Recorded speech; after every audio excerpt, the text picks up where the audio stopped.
Hello everyone, and welcome to the channel. Today, I'm going to show you how to easily adjust the volume settings in the Roblox app on your Android phone. Whether you want to increase or decrease the game sounds, effects, or voice chat, this quick guide will help you control everything. First, open the Roblox app on your Android phone. Next, look at the bottom right corner and tap on the More option. Then, from the menu that appears, scroll down and tap on Settings. After that, scroll down and tap on Device Preferences. Here, you will see the volume slider. Finally, drag the slider left or right to lower or raise the volume.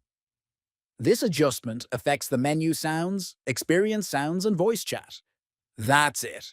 Now you know how to control the volume in Roblox on your Android device quickly and easily. If you found this video helpful, please like and subscribe for more useful tips. Thanks for watching, and see you in the next video.